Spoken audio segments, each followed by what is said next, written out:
One question that recently grabbed my attention in the comments is why so much attention is given to love, while emotions such as hatred receives far less examination.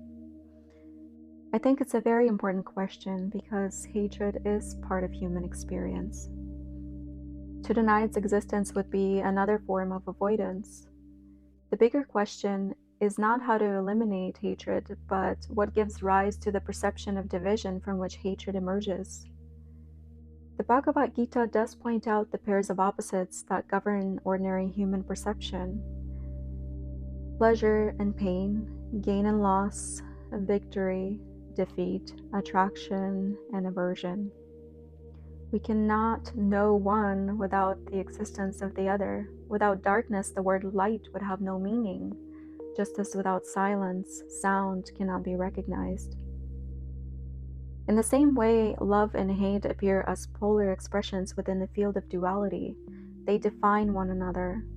The mind, however, measures one against the other and creates a world of preferences and judgments. From this perspective, hatred is a symptom of a deeper perception of separation.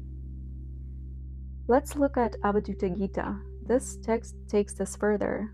It doesn't try to fix or reconcile the opposites, it questions the reality of the division. The sage sees no second thing, there is no separate self standing from life, and therefore there's no true other which hatred can land on. This doesn't mean becoming passive in the face of suffering or injustice, but it does mean recognizing that consciousness appearing as friend is the same consciousness appearing as enemy, the same consciousness appearing as peace and conflict, wisdom and confusion. What is hated is often a fragment of ourselves projected outward and then encountered as something we project, something external. When the society appears overwhelmed by hatred, it can be viewed as a collective mirror. Consciousness is showing the separation believed to be real. The world is not showing us hatred, it's showing us consequences of forgetting our own interconnectedness. The greater the perception of inequality, the more fear and resentment there is. The external reflects an internal. So if we look at it from this perspective, hatred can become a teacher. It exposes where identification of separation is still active. I would also emphasize that this is probably why many spiritual traditions spend less time fighting hatred directly and more time investigating the one who hates. When the root assumption of separation can be brought into awareness, hatred loses its foundation in the external. We cannot force or manufacture love and positivity.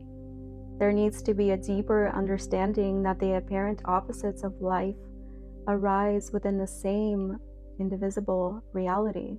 All distinctions ultimately belong to the mind.